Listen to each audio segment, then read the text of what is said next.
یعنی یہ ان کا شوق تھا رسول اکرم صلی اللہ علیہ وسلم سے زیادہ وقت لینے کے لحاظ سے۔ غالبانہ علیک الرجال، یا رسول اللہ صلی اللہ علیہ وسلم آپ سے وقت لینے کے لحاظ سے ہم پر مرد غالب آ چکے ہیں، آپ سے وقت لینے کے لحاظ سے۔ علیکہ کا یہ مطلب ہے غالبانہ علیک الرجال، کہ غالب تو ہم پر آئے ہیں، لیکن کس وجہ سے، کس لحاظ سے؟ آپ کے پاس بیٹھنے کے لحاظ سے، یعنی اتنا وقت ہمیں نہیں ملتا جتنا مردوں کو ملتا ہے، اور ہم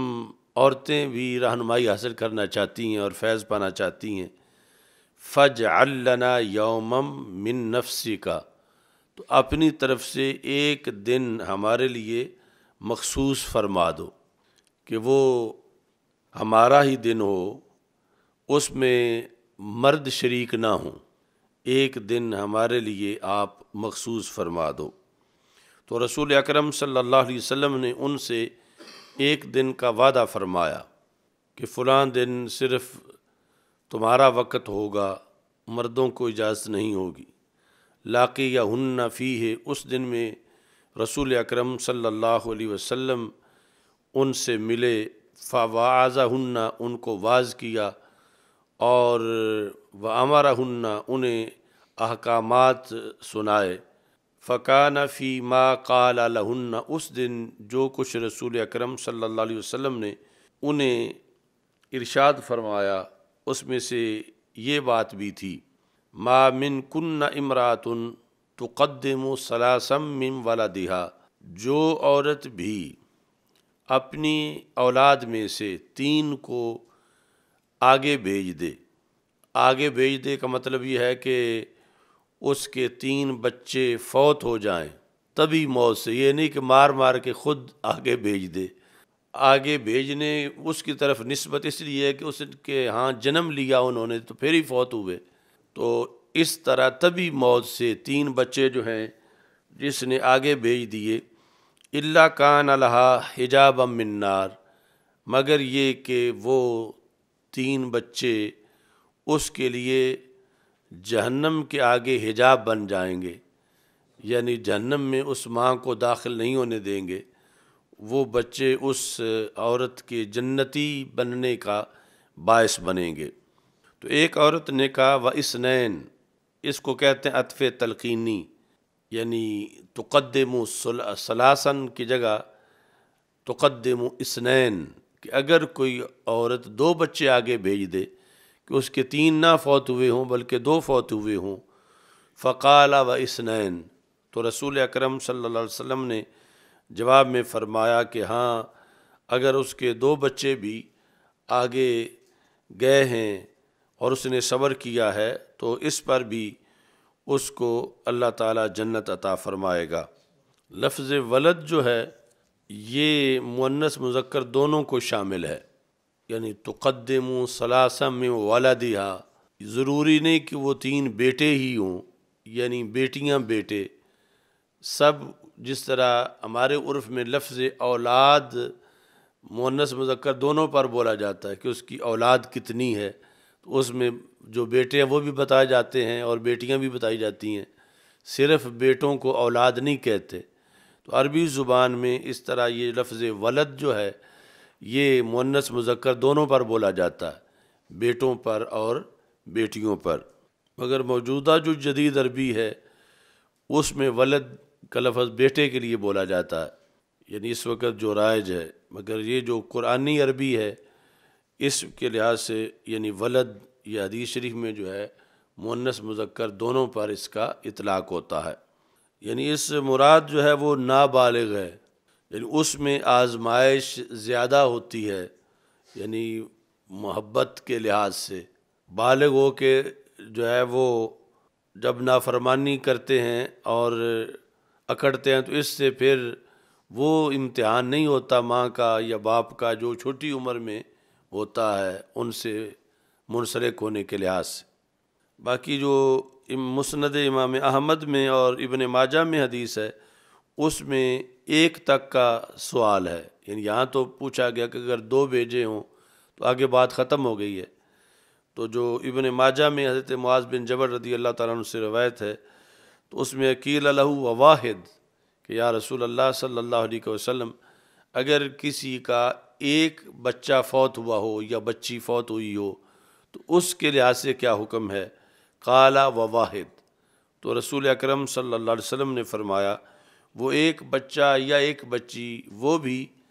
اپنے والدین کے لیے، چونکہ یہاں تو صرف والدہ کا ذکر ہے جو اجتماع عورتوں کا تھا، دوسری جگہ والد کا بھی ذکر ہے کہ وہ ان کے لیے جنت کا باعث بنے گا، ان کو جنت میں لے جائے گا یا وہ بچی لے جائے گی۔ یہاں تک کہ اس سے آگے پھر سکت کا بھی بیان کیا گیا، یعنی یہ تو وہ تھے جو پیدا ہوئے اور ابھی بالغ نہیں ہوئے تھے اور چھوٹی عمر میں فوت ہو گئے۔ سکت وہ ہے جو ناتمام بچہ ہو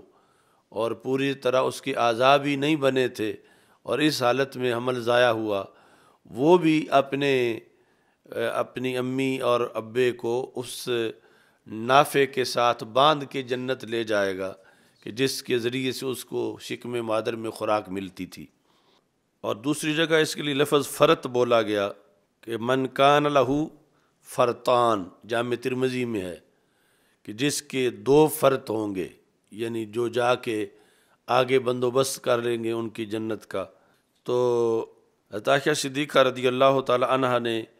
کہا ومن کان لہو فرطن، جس کا ایک ہو،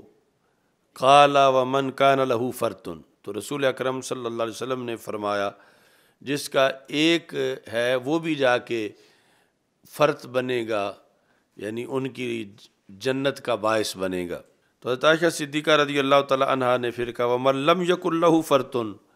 کہ جس کا کوئی بھی نہ ہو، یعنی اس کے ہاں بچہ پیدا ہی نہیں ہوا، نہ بچی نہ بچہ، تو اس کے لیے کیا ہے؟ تو یہاں پھر رسول پاک صلی اللہ علیہ وسلم نے فرمایا انا لہ فرطن لن تصابوا بمثلی، یعنی اس کا آگے جا کر جنت کا بندوبست کرنے والا میں ہوں، کیونکہ لن تصابوا بمثلی، میری وجہ سے جو غم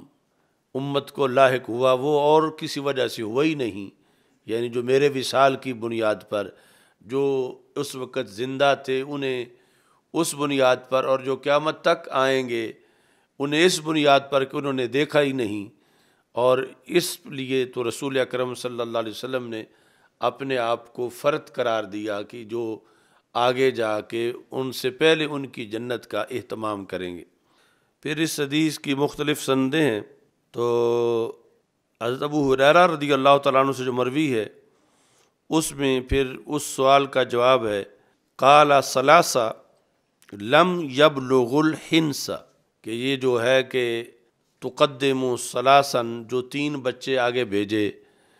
تو اس حدیث میں ہے لم یبلغ الحنس، جو ابھی بالغ نہیں ہوئے تھے، اس سے پہلے یعنی قبل البلوغ، تو پھر باقی جگہ بھی یہی مراد ہوگا کہ نابالغ بچے جس کے یوں فوت ہوئے اور اس نے اس پر صبر کیا۔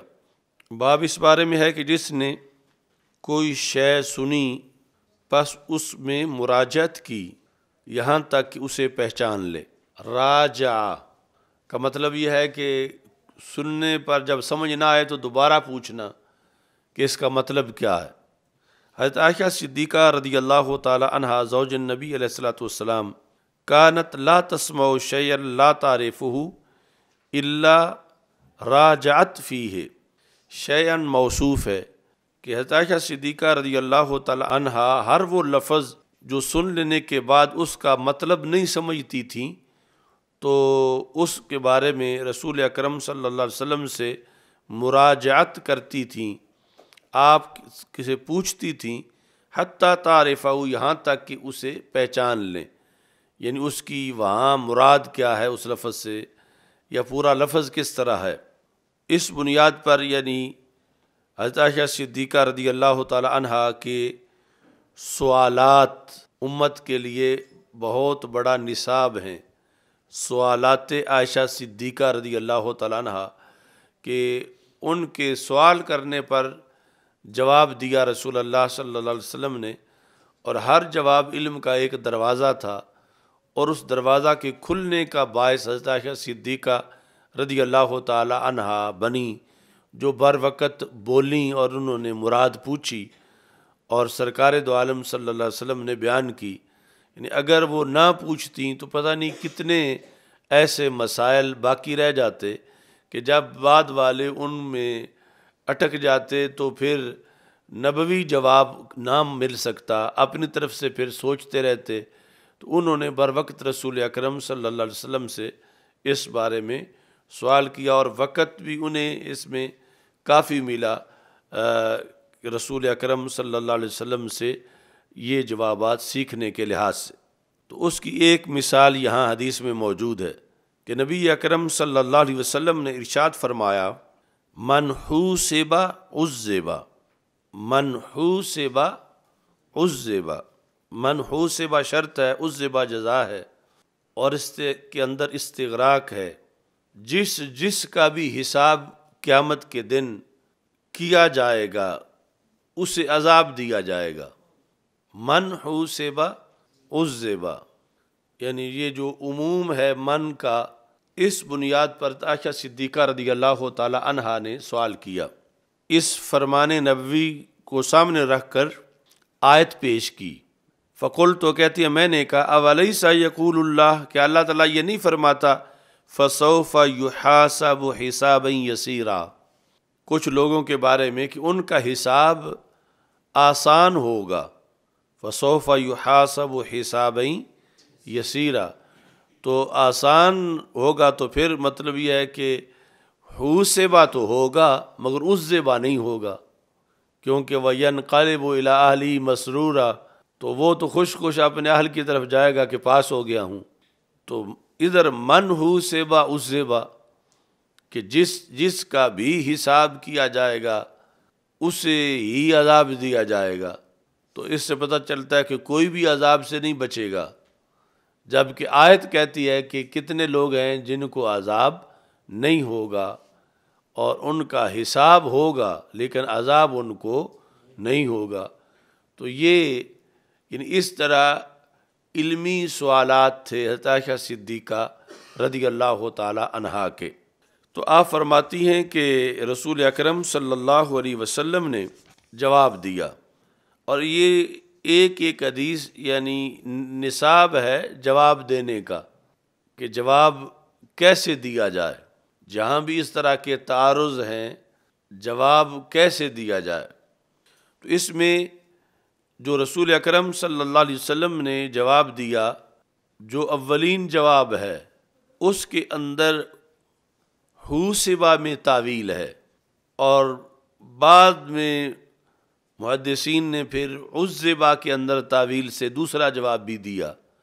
لیکن پہلا جواب جو ہے وہ ہے حوسبا میں، کہ رسول اکرم صلی اللہ علیہ وسلم نے ارشاد فرمایا کہ یہ جو محاسبہ ہے دونوں جگہ، چونکہ حاسبہ یحاسبو و حوسبا یحاسبو، تو ایک جگہ ماضی مجہول ہے دوسری جگہ مضارع مجہول ہے۔ تو اس کے اندر آپ نے فرمایا کہ حساب کی دو قسمیں ہیں، محاسبہ ہونے کی دو قسمیں ہیں، محاسبہ ہونے کی دو قسمیں ہیں، ایک ہے محاسبہ بمعنی عرض اور دوسرا ہے محاسبہ بمعنی مناقشہ، محاسبہ بمعنی مناقشہ، ایک ہے محاسبہ بمعنی عرض اور دوسرا ہے محاسبہ بمعنی مناقشہ۔ تو یہاں پر جو لفظ ہیں کہ حدیث کے من حوسب عذب، یہاں محاسبہ بمعنی عرض نہیں، محاسبہ بمعنی مناقشہ ہے، محاسبہ بمعنی مناقشہ ہے۔ اب عرض کیا ہے؟ عرض ہے لغوی معنی پیش ہونا، پیش ہونا، مثلا عدالت میں بلا تشبیہ و تمثیل محض کسی کا کھڑا ہو جانا، حساب کے لیے اپنے آپ کو پیش کر دینا، یہ ہے عرض۔ اور مناقشہ یہ ہے کہ اس سے ایک ایک چیز کا پھر پوچھا جانا اور اس کا جواب دینا۔ تو جو صرف عرض ہے، صرف کھڑے ہو جانا، کہ کھڑے ہونے پر ہی اس کا فیصلہ کر دیا گیا ہے کہ یہ کامیاب ہے، آگے پوچھا ہی نہیں گیا، تو یہ بھی محاسبہ تو ہے لیکن بمعنی عرض ہے۔ اور جو کہ جس سے پھر ہر منٹ کا، ہر دن کا، ہر گھنٹے کا، ہر سیکنڈ کا سوال ہو، وہ ہے محاسبہ بمعنی مناقشہ۔ تو رسول اکرم صلی اللہ علیہ وسلم نے فرمایا کہ انما ذالک الارض، وہ جو فسوف یحاسب حسابا یسیرا ہے، وہاں پر محاسبہ بمعنی عرض ہے، محاسبہ بمعنی عرض، کہ صرف پیشی ہوگی، آگے مواخذہ نہیں ہوگا، ایک ایک بات پوچھی نہیں جائے گی، صرف پیشی ہوگی۔ اور یہ جو ہے من ہو سیبا عذبا، یہ ہے کہ جب مناقشہ جس کا ہوگا تو اسے عذاب ضرور ہوگا۔ ان دونوں میں فرق ہے، یعنی منحو سیبا میں محاسبہ اور معنی میں ہے، فسوف یحاسب میں محاسبہ اور معنی میں ہے۔ فسوف یحاسب کے اندر بمعنی عرض ہے، صرف پیش ہونا کسی کا، آگے پوچھا نہیں گیا، صرف پیش ہوا۔ اور یہ جو ہے دوسرا منحو سیبا، یہ ہے کہ صرف پیش ہونا کافی نہیں ہے، آگے پھر ہر ایک بات پوچھی جائے گی۔ تو جب پوچھی جائے گی ہر زندگی کا، ہر سال، ہر ہفتہ، ہر دن، ہر گھنٹہ، ہر منٹ، تو پھر کوئی نہ کوئی ضرور بات نکل آئے گی اتنی لمبی زندگی کے اندر، تو وہاں ہے اس زیبا۔ تو مطلقاً حساب جو ہے، یعنی جہاں فسوف یحاسب حسابا یسیرا ہے، وہاں صرف پیشی مراد ہے، وہاں ہر بات کی تفتیش مراد نہیں ہے۔ اور یہ جو ہے منحو سیبا، یہاں پر مناقشہ، یعنی مناقشہ ہے تفتیش پوری، وہ مراد ہے۔ تو اس بنیاد پر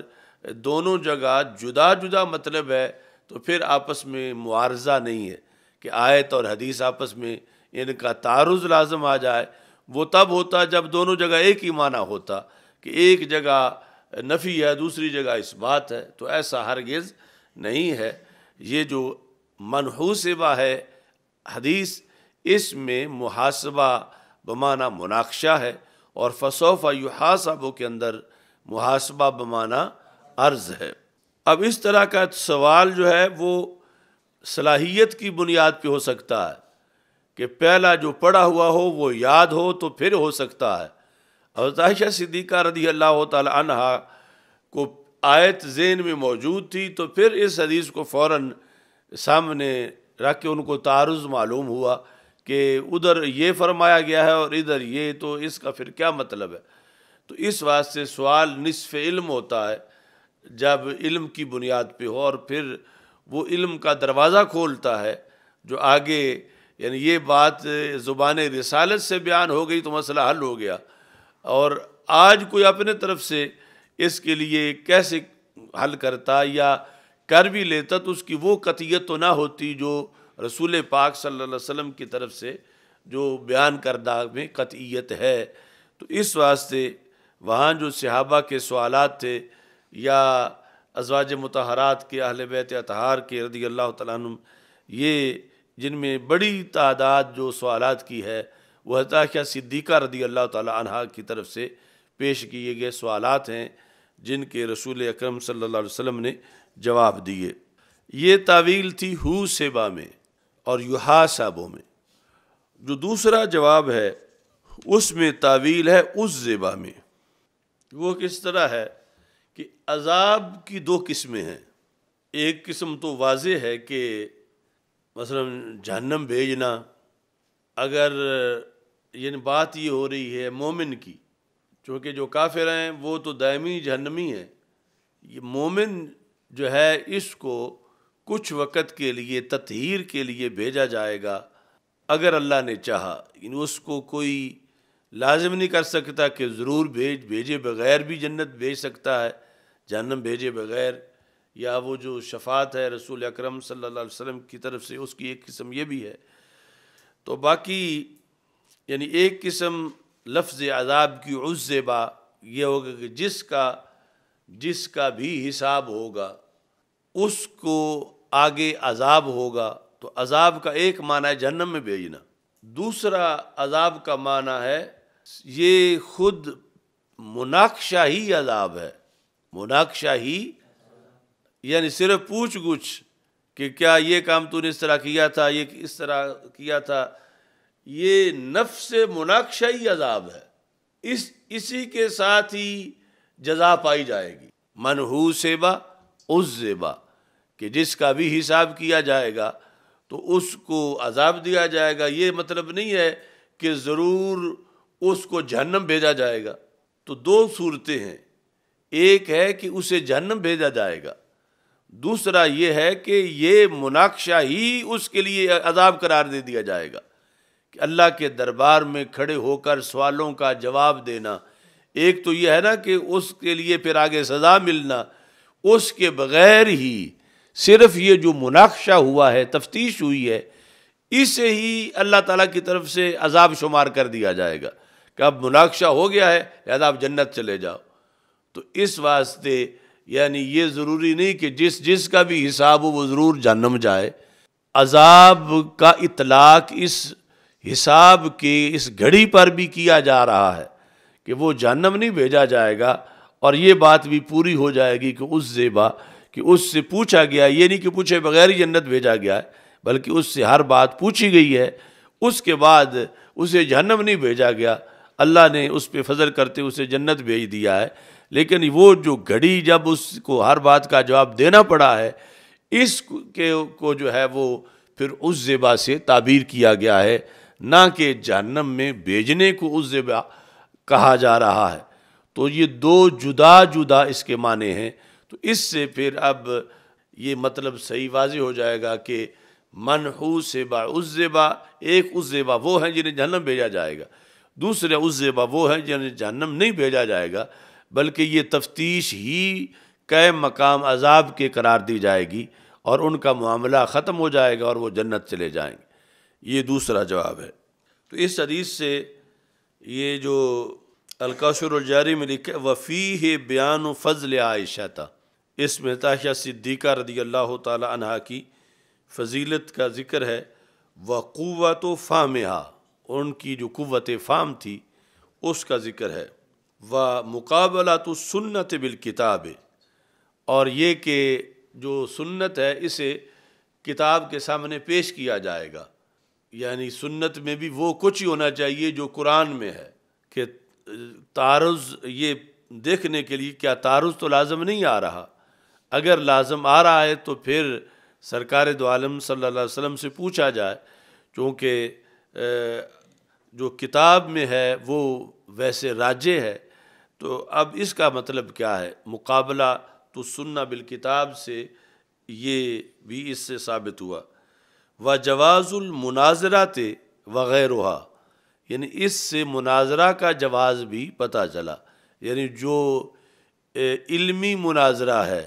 یعنی اس میں کوئی گستاخی نہیں ہے کہ عائشہ صدیقہ رضی اللہ تعالی عنہا نے جو سوال پوچھا تو اس کو مناظرہ بھی کہہ سکتے ہیں، اور وہ یہ کہ صحیح مطلب سمجھ آ جائے، رسول اللہ صلی اللہ علیہ وسلم سے انہوں نے پوچھ لیا۔ اور پیچھے جو گزرا ہے حتیٰ اذا لم یبق عالما، تو اس کو اس طرح بھی پڑھا جا سکتا ہے حتیٰ اذا لم یبق عالم، یعنی مجرد ہو یہاں تک کہ جب کوئی عالم باقی نہیں رہ جائے گا، باقی یا یبقا، اور ابقا یبقی بنائیں تو پھر جو ہے وہ عالم کو منصوب پڑھیں گے اور فاعل جو ہے وہ اللہ تعالیٰ ہوگا۔ باقی یہ جو پڑھنا ہے جس وقت فسوف یحاسب حسابا یسیرا، قالت فقال انما ذالک الارض، چونکہ مخاطبت جو ہے وہ سیدہ عائشہ صدیقہ رضی اللہ تعالیٰ عنہا ہیں، تو اس بنیاد پر یہ یعنی ذالکا نہیں ہوگا بلکہ ذالک، انما ذالک الارض۔ آگے ہے لیبلغ العلم الشاہد الغائب، چاہیے کہ شاہد غائب تک علم پہنچائے، شاہد غائب یہ پیچھے بھی گزرا ہے کہ پوری امت کا جو سفر ہے وہ شاہد غائب شاہد غائب شاہد غائب سے چل رہا ہے۔ تو یہ حدیث جو ہے وہ حضرت عبداللہ بن عباس رضی اللہ تعالیٰ عنہ نے روایت کی ہے، لِيُبَلِّغِ الْعِلْمَ الشَّاهِدُ الْغَائِبَ۔ آگے ہے کہ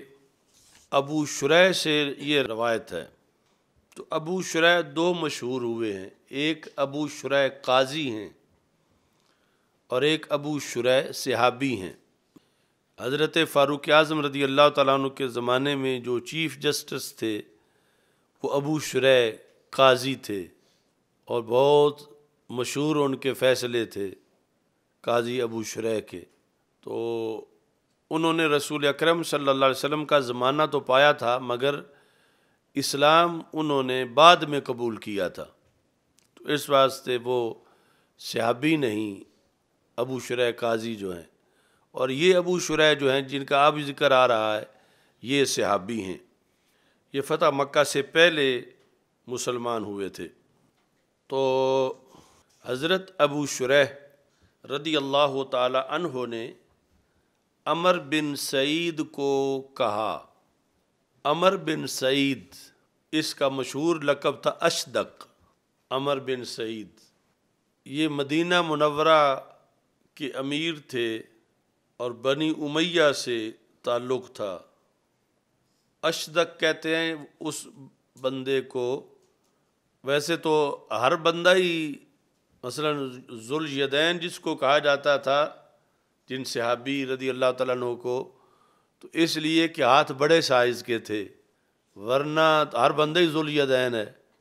ہاتھوں والا ان کو اس لیے کہا جاتا تھا کہ عام لوگوں کے جو ہاتھوں کا سائز تھا اس سے ان کے ہاتھوں کا سائز بڑا تھا۔ ایسے ہی ایک صحابی ان کو ذوالاذنین کہا جاتا ہے، اور یہ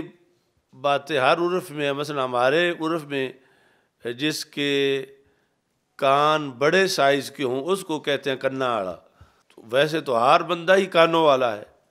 لیکن جو بڑے سائز کے ہوں تو پھر اس کا وہ خصوصی نام جو پڑ جاتا ہے۔ تو صحابہ رضی اللہ تعالیٰ عنہم میں اور ہمارے معاشرے میں فرق ہے کہ ہمارے معاشرے میں یہ لفظ بولے جاتے ہیں اس توہین کے لیے، اور وہاں تعیین کے لیے بولے جاتے تھے، یعنی جب سمجھ نہیں آئے گی مخاطب کو کہ اس نام کے کئی بندے ہیں تو پھر ایک دوسرے لفظ سے تعیین کی جاتی تھی، تو اس واسطے وہاں پر حقارت کے لحاظ سے نہیں بولا جاتا تھا۔ بہرحال یہ جو اشدق کہتے ہیں باچھوں والا، یعنی کچھ لوگوں کی جو منہ کی دو سائڈیں ہیں، دونوں سائڈیں وہ پھٹی ہوتی ہیں تھوڑی تھوڑی، تو اس کو اشدق کہتے ہیں۔ تو عمر بن سعید اشدق مشہور تھا، عمر بن سعید۔ اب یہ صورتحال تھی کہ حضرت عبداللہ بن زبیر رضی اللہ تعالیٰ عنہ جو مکہ مکرمہ میں امیر المومنین تھے، مکہ مکرمہ کے علاقہ میں، اور نواسہ رسول حضرت سیدنا امام حسین رضی اللہ تعالیٰ عنہ کی شہادت کے بعد یزید کا اگلا ٹارگٹ یہ تھے نواسہ صدیق اکبر رضی اللہ تعالیٰ عنہ۔ اس بنیاد پر لشکر بھیجا گیا تھا مکہ مکرمہ حضرت عبداللہ بن زبیر رضی اللہ تعالیٰ عنہ کے خلاف۔ یہ اس لشکر کی بات ہو رہی ہے اس حدیث میں، اور یہ لشکر گیا اور جا کے انہوں نے ابھی کاروائی شروع کی تھی تو پیچھے یزید مر گیا، تو پھر یہ لشکر واپس ہوا، اور اس کے بعد دوبارہ پھر یہ لشکر گیا جس میں حضرت عبداللہ بن زبیر شہید ہو گئے، اور اس علاقے پر بھی ان کا کنٹرول ہوا۔ تو یہ پہلا جو موقع تھا کہ جب عمر بن سعید ہوا یبعث البعوث الی مکہ تھا، کہ وہ لشکر بھیج رہا تھا مکہ مکرمہ کی طرف۔ جدید عربی میں بعث کسی مہم پر کسی کو روانہ کرنا اس کو کہتے ہیں، تو بعوث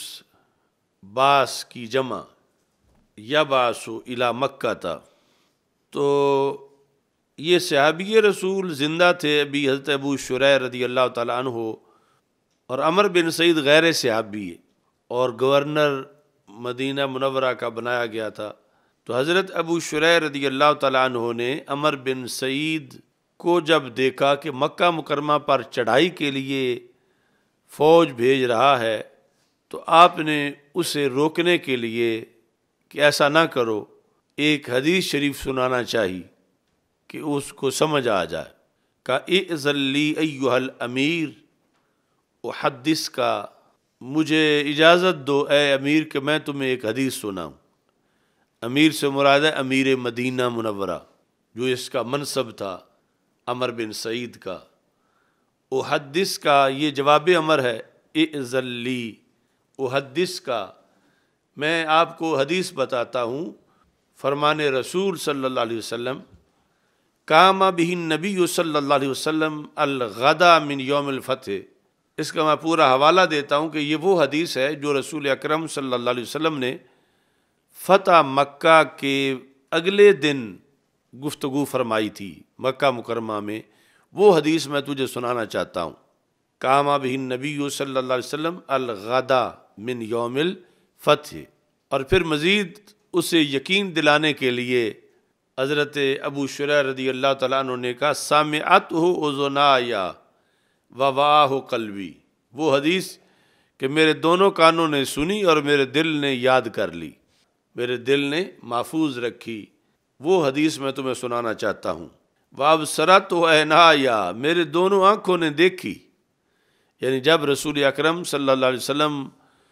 لب مبارک ہلا رہے تھے تو میری آنکھیں دیکھ رہی تھیں، میرے کان سن رہے تھے، میرا دل محفوظ کر رہا تھا۔ یہ ساری تمہید کے اس لیے کی کہ اس کو یقین آ جائے کہ میں کتنی ضروری اور سچی بات جو ہے وہ بتانا چاہتا ہوں۔ اب سرت عینایا حین تکلم بہ،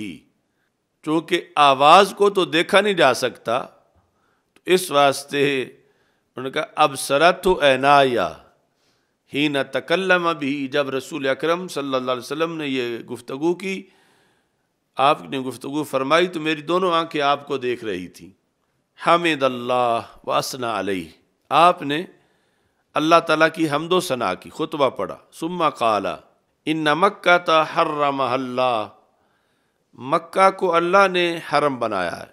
اللہ نے اس کی حرمت واضح کی ہے، اس کا ادب احترام۔ ولم یحرمہ الناس، لوگوں نے اس کو حرم نہیں بنایا، اس میں جو حرمت ہے اس کے آداب ہیں اور حرم کے احکام ہیں کہ عام زمین سے اس کے احکام علیحدہ ہیں، یہ اللہ تعالیٰ نے بتائے ہیں۔ فلا یحل لامرئ یؤمن باللہ والیوم الآخر، یحل کا فاعل یہ ہے ان یسفک فی بہا دمن، جو بندہ اللہ پر ایمان رکھتا ہے اور آخرت کے دن پر ایمان رکھتا ہے، اس کے لیے یہ حلال نہیں ہے کہ یہاں خون بہائے، کسی مسلمان کے لیے جائز نہیں۔ اور یہ جن جن احادیث میں اس طرح آتا ہے یا قرآن میں یؤمن باللہ والیوم الآخر، تو یہ ایمانیات کا احاطہ ہوتا ہے، سب سے پہلا عقیدہ اور سب سے آخری عقیدہ۔ یہ مطلب نہیں ہوتا کہ صرف دو چیزیں ہی مانتا ہو۔ اب یہاں تو رسالت کا بھی ذکر نہیں، اور رسالت کے بغیر مومن ہو ہی نہیں سکتا، تو یہ ہے کہ یہاں طرفین کا ذکر ہے اور درمیان والے سارے عقیدے مراد ہیں، فرشتوں پہ ایمان، کتابوں پہ ایمان، ختم نبوت پہ ایمان، وہ سارا مراد ہے کہ جو اللہ پر اور آخرت کے دن پر ایمان رکھتا ہے اس کے لیے حلال نہیں ہے۔ کیا حلال نہیں ہے؟ ان یسفک بہا دما، کہ یہاں وہ خون بہائے، اس کے لیے حلال نہیں ہے۔ ولا یعضد بہا شجرہ، خون بہانا تو درکنار، درخت کاٹنا بھی جائز نہیں ہے اس حرم کی سرزمین کا۔ تو رسول اکرم صلی اللہ علیہ وسلم نے یہ خطبہ دیا فتح مکہ کے اگلے دن، اور آپ کو یعنی سارا پتہ تھا، جس طرح آج فصیح متکلم ہے وہ کہ جو مخاطب کے ذہن میں پیدا ہونے والے سوال کا خود ہی جواب دے دے، تو سرکار افصح تھے سب سے، اور افصح الانبیاء علیہ السلام تھے، اور آپ نے فرمایا کہ یہاں یہ جو میں حکم دے رہا ہوں کہ درخت کاٹنا بھی جائز نہیں ہے، خون بہانا جائز نہیں ہے، ہو سکتا ہے کل کوئی کہے اگر جائز نہیں تھا تو پھر اللہ کے رسول علیہ السلام نے حملہ کیوں کیا یہاں مکہ مکرمہ پہ، اس وقت جنگ کیوں ہوئی؟ تو آپ نے فرمایا فَإِنْ أَحَدٌ تَرَخَّصَ، اگر کوئی بندہ تکلف سے رخصت بنائے، یہ ہے باب تفاعل، کہ وہ کہے کہ میرے لیے بھی چھٹی ہے، میں بھی ایسا کر لوں گا، کیوں؟ لِقِتَالِ رسول اللہ صلی اللہ علیہ وسلم فیہا، کہ اس میں نبی اکرم صلی اللہ علیہ وسلم نے بھی قتال کیا مکہ میں، حالانکہ وہ کوئی باقاعدہ جنگ نہیں ہوئی تھی، صرف چند بندوں کے لحاظ سے ہوئی، باقی ویسے ہی کنٹرول سارے مکہ مکرمہ پر ہو گیا، لیکن پھر بھی یعنی تیاری کر کے جنگ کی، حملہ تو کیا گیا، آگے وہ کھڑے نہ ہو سکے قریش۔ تو اگر کوئی اس سے رخصت بنائے تکلف کے ساتھ، اگر ویسے ہوتی تو پھر ترخہ سا نہ ہوتا، کوئی رخصت اس طرح بنائے یہاں پر کہ اللہ کے رسول علیہ السلام نے ایسا کیا تھا، تو سرکار فرماتے ہیں فَقُولُوا، تم کہنا ان اللہ قد آذن لرسولہ ولم یأذن لکم، کہ اللہ نے اپنے رسول علیہ السلام کو تو اذن دیا تھا، تمہیں کہاں دیا ہے؟ یعنی اس مسئلے میں تم اس کو اپنے لیے سنت نہیں بنا سکتے، جو کہ مقابلے میں فرمان سرکار کا آ چکا ہے، اب قول کے مقابلے میں فعل کو سنت نہیں بنایا جا سکتا، چونکہ فعل میں خصوصیت کا بھی احتمال ہوتا ہے، اور قول تو ہوتا ہی امت کے لیے ہے۔ تو قول جب سرکار فرما رہے ہیں کہ اس میں خون بہانا حرام ہے، تو مقابلے میں تم فعل لے آؤ کہ سرکار نے خود کیا تھا، تو اس فعل کی تو وجہ تھی کہ اللہ نے سرکار کو اذن دیا تھا کہ اس مکہ کو بتوں سے پاک کرنا ہے، اور اس کے لیے تمہیں کچھ وقت کے لیے اجازت دی جا رہی ہے۔ تو اللہ تعالیٰ نے سرکار دو عالم صلی اللہ علیہ وسلم کو تو اذن دیا تھا، تمہیں کہاں اذن دیا؟ اب تو وحی کا دروازہ بند ہو چکا ہے، تو اذن تو سرکار کو ہی آ سکتا تھا، اور آپ نے تو اذن سے کیا، اور تمہیں اذن نہیں ہے، لہذا اس پر آپ اپنے عمل کو قیاس نہیں کر سکتے۔ اور یہ پورا پھر جو ہے وہ یہاں سے اصول حدیث فہمی کا اخذ ہوا کہ دو چیزیں جس وقت آمنے سامنے آ جائیں، ایک ہو قول رسول اور ایک ہو عمل رسول صلی اللہ علیہ وسلم، تو امت کے لیے قول رسول مقدم ہوگا، چونکہ عمل میں تو کئی احتمال ہیں، عمل میں تخصیص کا احتمال ہے، عمل میں نسخ کا احتمال ہے، اور قول جو ہے وہ فرمایا ہی امت کے لیے عمل کے لیے گیا ہے۔ تو قول میں یہ ہے کہ اس میں خون بہانا حرام ہے، اور عمل جو ہے اس میں جو کچھ ہے اس کی تو علیحدہ وجہ ہے، اس کے لحاظ سے جواز نہیں بنے گا، اور قول کے لحاظ سے حرمت بن جائے گی۔ تو یہ یعنی اصول وہاں بھی ہم پیش کرتے ہیں رفع یدین والے مسئلے پر بھی، کہ ایک بھی یعنی حدیث قولی نہیں ہے رفع یدین پر، اور جو حدیث فعلی ہے اس میں تو کئی احتمال ہیں، اور حدیث فعلی تو یہ بھی ہے کانا یصلی وہو حامل امامۃ بنت زینب بنت رسول اللہ صلی اللہ علیہ وسلم، کہ رسول اکرم صلی اللہ علیہ وسلم امامہ بنت زینب کو کندھوں پہ بٹھا کر نماز پڑھا کرتے تھے۔ اب یہ فعل رسول تو ہے مگر سنت امت کے لیے نہیں ہے۔ تو دوسری طرف جو ہے وہ مالی اراکم رافی ایدیکم کانہا اذناب خیل شمس اسکنوا فی الصلاۃ، وہ قولی ہے جو صحیح مسلم میں ہے۔ تو اس بنیاد پر فعلی میں تو احتمال ہوتے ہیں، اور قولی جو ہے وہ ہوتی عمل کے لیے ہے، جب تک اس کے مقابلے میں دوسری قولی نہ آ جائے تو وہ ایک ہی ہے، اور فعل سے یہ ثابت نہیں ہوتا جو تم ثابت کرنا چاہتے ہو۔ جیسے یہاں فعل تو تھا لیکن اس کے لیے بتا دیا رسول پاک صلی اللہ علیہ وسلم نے کہ اللہ کے رسول اللہ علیہ وسلم کو تو اللہ نے اذن دیا تھا، تمہیں اس فعل کو دیکھ کر تم یہ فعل نہیں کر سکتے کیونکہ مقابلے میں قول موجود ہے، اس قول کو ماننا پڑے گا، فعل کی تو خصوصیت کی یا دیگر کی وجوہات ہو سکتی ہیں۔ تو یہ رسول اکرم صلی اللہ علیہ وسلم نے پہلے فرما دیا کہ اگر کوئی یہ کہے تو اسے کہہ دو وَلَمْ يَأْذَن لَكُمْ، تمہیں تو رب نے اذن نہیں دیا۔ وَإِنَّمَا آذَنَ لِي، سرکار فرماتے ہیں اللہ نے مجھے بھی اذن دیا ساعتم من نہار، دن کے کچھ حصے میں، جس دن مکہ فتح ہوا اس دن کے کچھ حصے میں، ثم عادت حرمتها اليوم كحرمتها بالامس، اب یہ دن گزر گیا تو آج اس کی وہی حرمت لوٹ کے آ گئی ہے جو اس سے پہلے حرمت تھی، یعنی فتح مکہ کے دن سے جس طرح پہلے حرمت تھی آج بھی وہی حرمت ہے، درمیان میں جو ہے وہ ایک دن کے لیے دن کے کچھ حصے میں اجازت تھی، تو اس پر کوئی اور قیاس نہ کرے اپنے معاملے کو۔ اور یہ فرمایا وَلْيُبَلِّغِ الشَّاهِدُ الْغَائِبَ، جو میری بات سن رہے ہو یہ جو نہیں سن رہے ان تک پہنچانا، یہاں سے ترجمۃ الباب ثابت ہوا۔ تو امام بخاری رحمۃ اللہ علیہ کا مقصد صرف یہی تھا کہ وَلْيُبَلِّغِ الشَّاهِدُ الْغَائِبَ، لیکن درمیان میں وہ مسئلہ حضرت ابو شریح رضی اللہ تعالیٰ عنہ کا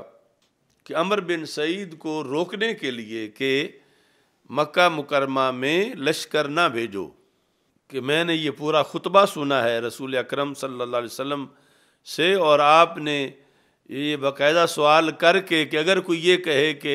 اللہ کے رسول علیہ السلام نے ایسا کیا تھا تو اسے کہنا کہ ان کو تو اذن ملا تھا، تمہیں کوئی اذن نہیں ملا۔ فقیل لأبی شریح، یہ وقت گزر گیا تو بعد میں کسی نے حضرت ابو شریح رضی اللہ تعالیٰ عنہ سے پوچھا کہ آپ کے حدیث سنانے کا کوئی اثر ہوا عمر بن سعید کو؟ ما قال عمر، آپ سے حدیث سن کے عمر نے کیا کہا؟ قال، تو آپ فرماتے ہیں عمر نے یہ کہا انا اعلم منک یا ابا شریح، ابو شریح میں آپ سے زیادہ جانتا ہوں، مطلب وہ پوری طرح چونکہ آمادہ تھا حملہ کرنے کو، اور ہر کوئی کل حزب بما لدیہم فرحون اپنی اپنی دلیل بنا لیتا ہے، تو اس نے پھر اس حدیث کی تعویل کی اور کہا کہ انا اعلم منک یا ابا شریح، اے ابو شریح میں آپ سے زیادہ جانتا ہوں۔ لا تعیز عاسیہ ولا فار بدم ولا فارم بخربۃ، لا تعیز، حرم کسی عاصی کو پناہ نہیں دیتا، یعنی معاذ اللہ حضرت عبداللہ بن زبیر کو عاصی قرار دے کر اور مفرور قرار دے کر اور معاذ اللہ دہشت گرد قرار دے کر عمر بن سعید نے یہ کہا کہ ویسے تو حملہ کرنا جائز نہیں ہے، لیکن جب کوئی خون خرابہ کر کے وہاں جا کے پناہ لے لے تو پھر اسے نکالنے کے لیے حملہ کرنا صحیح ہے۔ یہ اس نے اپنی طرف سے یعنی ایک رائے بنا کر رکنے والا نہیں تھا، تو یہ بنا دیا اس صورتحال کو کہ لا تعیز عاسیہ، کہ وہاں ایک عاصی نے پناہ لے رکھی ہے اور حرم عاصی کو پناہ نہیں دیتا۔ وہاں فارم بدمن، یعنی ایک بندہ قتل کر کے کسی کو وہاں چھپ گیا ہے تو ہم اسے نکالنا چاہتے ہیں، ولا فارم بخربۃ، اور ایسے ہی ایک بندہ خون خرابہ کر کے فساد کر کے وہاں چھپا ہوا ہے تو ہم اسے نکالنا چاہتے ہیں، تو اس طرح نکالنے کی اجازت ہے۔ یہ اپنی طرف سے گھڑ لی عمر بن سعید نے ایک تعویل، اور اس حدیث پر عمل نہ کیا کہ جو حضرت ابو شریح رضی اللہ تعالیٰ عنہ نے اس کے سامنے پیش کی تھی۔ اب ایک حدیث شریف میں آتا ہے کہ رسول اکرم صلی اللہ علیہ وسلم نے دعا میں کہا کہ اے اللہ، مکہ مکرمہ کو حضرت ابراہیم علیہ السلام نے حرم بنایا تھا، اور حرمت المدینہ تھا حراما، مدینہ کو میں نے حرم بنایا، تو وہاں تو پھر حرم بنانے کی نسبت حضرت ابراہیم علیہ السلام کی طرف ہے، اور اس حدیث شریف میں یہ ہے کہ اس کو لوگوں نے حرم نہیں بنایا، اس کو اللہ نے حرم بنایا، تو اس طرح پھر ان دو باتوں کے درمیان تعارض آ جاتا۔ تو اس کا جواب یہ ہے کہ ایک ہے تحریم کا ابلاغ اور ایک ہے تحریم کا حکم۔ حکم کے لحاظ سے اللہ کی طرف نسبت ہے، ابلاغ کے لحاظ سے حضرت ابراہیم علیہ السلام کی طرف نسبت ہے، یعنی حرم بنایا تو اللہ تعالیٰ نے، لیکن یہ بات لوگوں تک حضرت ابراہیم علیہ السلام نے پہنچائی، تو اس بنیاد پر دونوں طرف نسبت جو ہے وہ جائز ہے اور اس میں کوئی تعارض نہیں ہے۔ تو یہ جو مؤنث کا لفظ بولا گیا لا تعیزو، تو یہ مکہ کی وجہ سے مؤنث ہے، حرم کی وجہ سے مؤنث نہیں۔ حرم کا لفظ تو مذکر ہے اور مکہ مؤنث ہے، تو لا تعیزو آسیہ کہ مکہ کسی آسی کو پناہ نہیں دیتا۔ تو یہ کرمانی میں ہے کہ وفیہ من الفقہ انہ یجب علی العالم الانکار علی الامیر اذا غیر شیئا من الدین وان لم یسأل عنہ، کہ جو عالم دین ہے اس پر واجب ہے، واجب بمعنی فرض ہے، کہ جب کوئی بادشاہ، کوئی امیر، کوئی گورنر دین میں تغییر کر رہا ہو تو یہ اس وقت بولے اور بتائے، اگرچہ وہ اس سے سوال نہ کرے۔ یعنی عمر بن سعید نے اگرچہ ان سے نہیں پوچھا کہ اس بارے میں آپ وضاحت کریں کوئی کیا مسئلہ ہے، لیکن انہوں نے خود دیکھا کہ یہ خلاف ورزی کر رہا ہے، تو انہوں نے حدیث جو ہے وہ پیش کی اس سلسلہ میں۔ ظاہر ہے کہ اس وقت عمر کے لحاظ سے وہ بڑھاپے میں ہوں گے حضرت ابو شریح، چونکہ یہ کافی بعد کی بات ہے، تو ابلاغ انہوں نے اپنی طرف سے کر دیا اس چیز کا کہ یہ تم جو کرنے والے ہو یہ غلط کام ہے۔ آگے ہے کہ حضرت ابو بکرہ رضی اللہ تعالیٰ عنہ سے مروی ہے کہ نبی اکرم صلی اللہ علیہ وسلم کا ذکر کیا گیا کہ آپ نے فرمایا ہے کہ حجۃ الوداع کے موقع پر کہ بے شک تمہارے خون اور تمہارے مال، اور محمد کہتے ہیں، محمد سے مراد ہے محمد بن سیرین، وہ کہتے ہیں کہ میرا یہ خیال ہے کہ ابو بکرہ نے یہ بھی کہا وَآرَادَكُمْ، تمہاری عزتیں تم پر حرام ہیں، کحرمات یومکم ھذا فی شہرکم ھذا، جس طرح کہ تمہارے اس مہینے میں اس دن کی حرمت ہے، الا لیبلغ الشاہد منکم الغائب، جو حاضر ہے وہ غائب تک پہنچائے، وکان محمد یقول، اور محمد یعنی ابن سیرین وہ کہا کرتے تھے صدق رسول اللہ صلی اللہ علیہ وسلم، سچ فرمایا اللہ کے رسول علیہ السلام نے، کان ذالک الا هل بلغت مرتين، کہ دو بار رسول پاک صلی اللہ علیہ وسلم نے فرمایا کیا میں نے یہ بات تم تک پہنچا دی؟ تو سب نے کہا ہاں پہنچا دی۔ تو یہ قال محمد و کان محمد یقولو، اور پہلے آیا قال محمد، تو دونوں جگہ مراد کون ہیں؟ ابن جو تابعی ہیں۔ باب اسم من کاذب علی النبی صلی اللہ علیہ وسلم، جو گھڑ کے حدیث بنائے اس کا گناہ۔ حضرت علی رضی اللہ تعالیٰ عنہ کہتے ہیں کہ نبی اکرم صلی اللہ علیہ وسلم نے ارشاد فرمایا لا تکذبوا علیہ، مجھ پہ جھوٹ نہ باندھو، فإنہ من کذب علیہ فلیلج النار، کیونکہ جس نے میرے بارے میں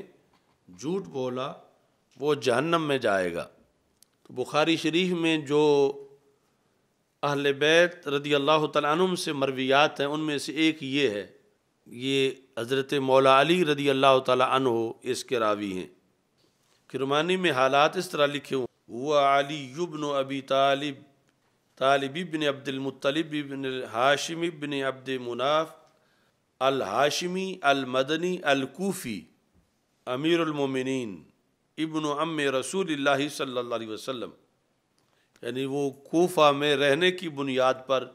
کہ دارالحکومت کوفہ کو بنایا اپنے عہد میں حضرت مولا علی رضی اللہ تعالیٰ عنہ نے، تو اس بنیاد پر المدنی کے بعد الکوفی انہوں نے لکھا، اور لکھا وہ اسم ابی طالب عبد مناف علی المشہور۔ یہ بھی روافظ کا اور ہمارا فرق ہے، ابو طالب کے نام کے بارے میں، اہل سنت کے نزدیک ان کا نام ہے عبد مناف، اور روافض عمران بتاتے ہیں، اور پھر اس نسبت سے سورہ آل عمران کو اس میں ادھر منسلک کرتے ہیں۔ وَأُمُّ عَلِيٍّ رضی اللہ تعالیٰ عنہ فاطمہ بنت اسد بن ہشام بن عبد مناف وَهِيَ اول ہاشمیہ والدت ہاشمیا۔ حضرت مولا علی رضی اللہ تعالیٰ عنہ کی والدہ محترمہ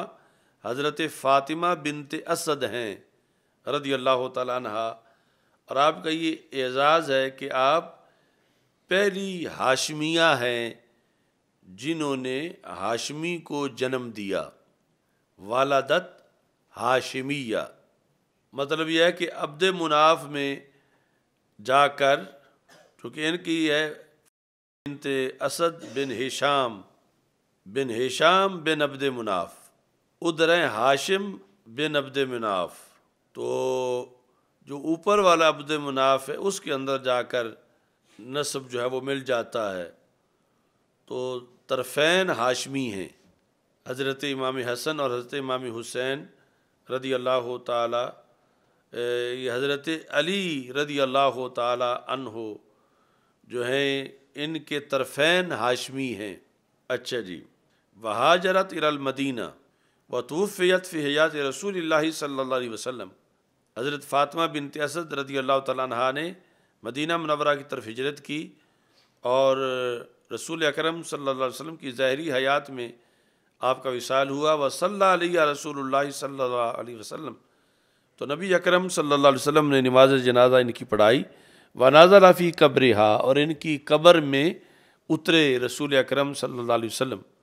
اور دوسری جگہ ہے کہ یعنی باقاعدہ اس میں لیٹے قبر کے اندر، اور فرمایا امی بعد امی، کہ یہ میری امی جان کے بعد میری امی جان ہیں، یعنی جو انہوں نے رسول اکرم صلی اللہ علیہ وسلم کے بچپن میں آپ کی خدمت کی۔ حضرت مولا علی رضی اللہ تعالیٰ عنہ کی کنیت ابو الحسن ہے، اور رسول اکرم صلی اللہ علیہ وسلم نے آپ کی کنیت ابو تراب رکھی۔ ابو تراب کے کنیت میں بھی ہمارا رافض کا اختلاف ہے، یعنی سبب کے اندر، وہ بھی ابو تراب کہتے ہیں، ہم بھی ابو تراب کہتے ہیں، ہمارے نزدیک وجہ اور ہے اور ان کے نزدیک وجہ اور ہے۔ اچھا جی، وَهُوَ اخو رسول اللہ صلی اللہ علیہ وسلم بالمواخات قال له انت اخی فی الدنیا والآخرہ وسحرہ علی فاطمہ رضی اللہ تعالی عنہ سیدۃ نساء العالمین و ابو السبتین، یعنی یہ پھر اگلا لقب ہے حضرت علی رضی اللہ تعالیٰ عنہ کا۔ سبت ولد الولد کو کہتے ہیں، اور ابو السبتین مطلب ہے حسنین کریمین، کہ حضرت مولا علی حسنین کریمین کے والد محترم ہیں۔ وَأَوَّلُ ہاشمی وُلِدَ مِنْ ہاشمیین، پہلے ہاشمی ہیں کہ جن کے ماں باپ دونوں ہاشمی تھے۔ عشرہ مبشرہ میں سے ایک، اصحاب ستہ شورا میں سے ایک، خلفائے راشدین میں سے ایک۔ تبوک کی جنگ کے سوا باقی ہر جنگ میں رسول اکرم صلی اللہ علیہ وسلم کے ساتھ شرکت کی۔ تبوک کی جنگ میں آپ کو رسول اکرم صلی اللہ علیہ وسلم نے مدینہ منورہ میں اپنا خلیفہ نامزد کیا۔ 586 حدیثیں آپ سے مروی ہیں، 500 حدیث و 86 حدیثہ، 586، جن میں سے 29 حدیثیں بخاری میں روایت کی گئی ہیں، یعنی حضرت مولا علی رضی اللہ تعالیٰ عنہ سے جو مرویات ہیں ان میں سے۔ تو یہ حدیث بھی ان سے حضرت مولا علی رضی اللہ تعالیٰ عنہ سے مروی ہے، جس میں فرمایا کہ نبی اکرم صلی اللہ علیہ وسلم نے فرمایا جس نے میرے بارے میں جھوٹ بولا وہ جہنم میں داخل ہوگا۔ اگلی حدیث ہے حضرت عبداللہ بن زبیر رضی اللہ تعالیٰ عنہ نے اپنے والد حضرت زبیر سے کہا انی لا اسمعک تحدث عن رسول اللہ صلی اللہ علیہ وسلم کما یحدث فلان و فلان، کہ اے میرے ابا جی میں آپ کو نبی اکرم صلی اللہ علیہ وسلم کی حدیثیں یوں بیان کرتے نہیں دیکھتا جس طرح فلاں فلاں بیان کرتے ہیں، فلاں فلاں صحابی یعنی کثرت سے بیان کرتے ہیں،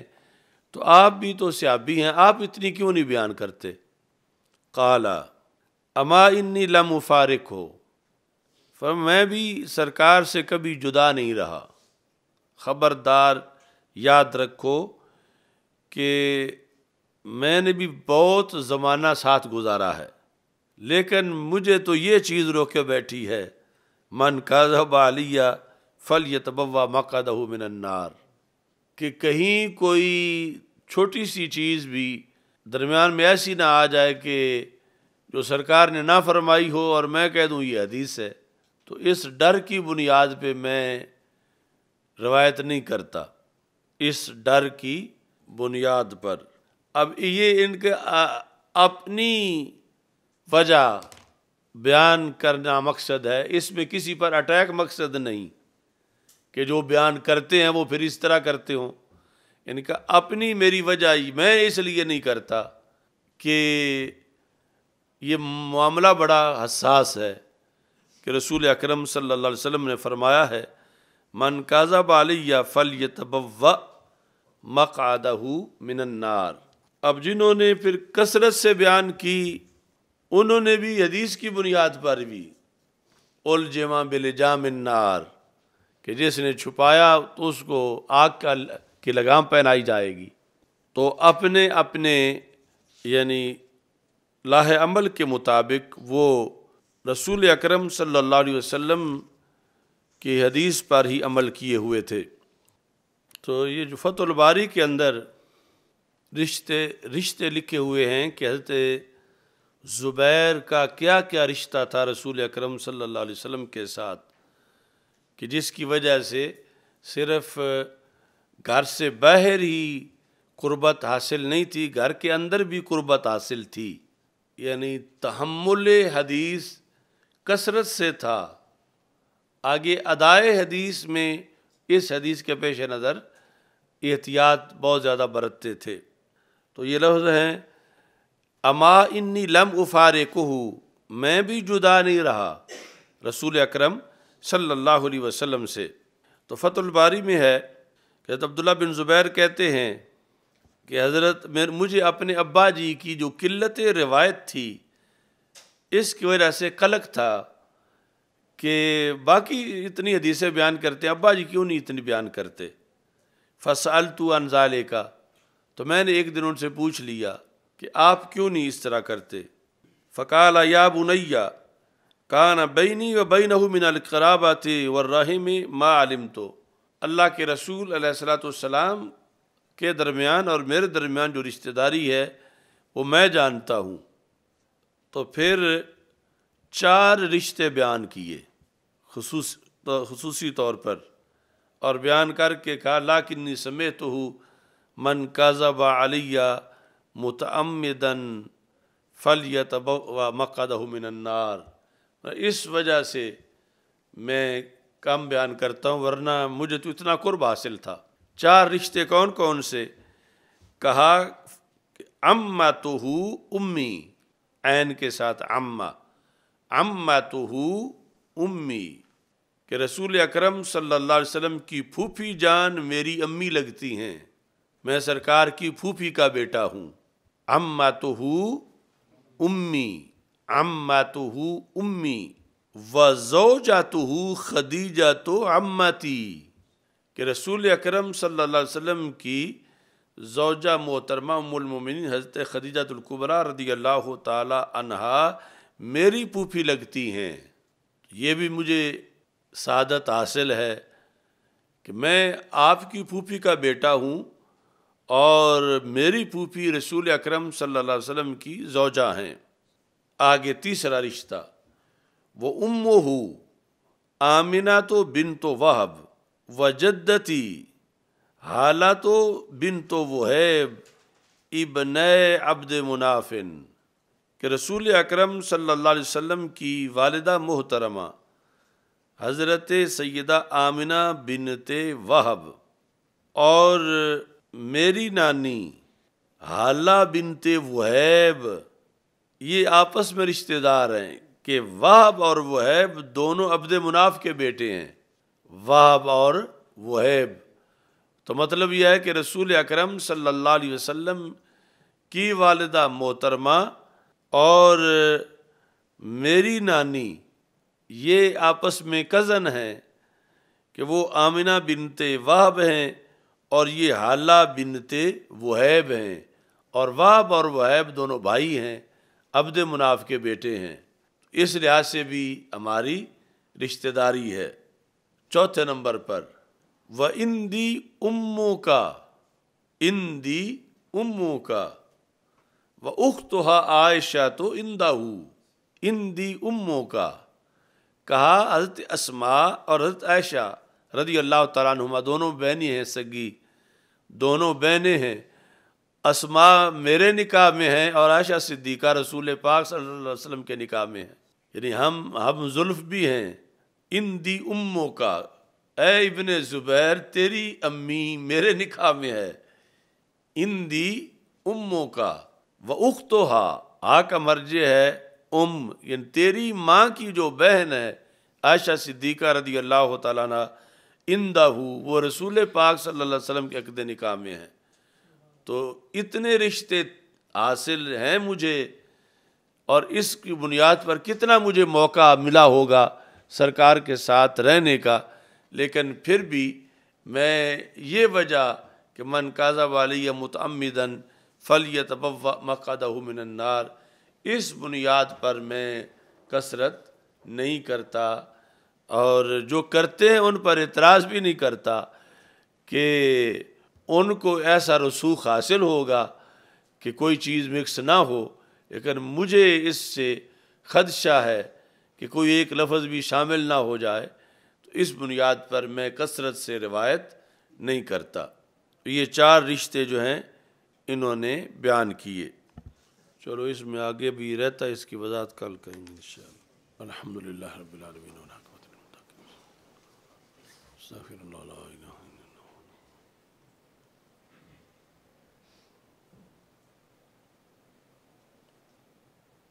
وصلی اللہ تعالی علیہ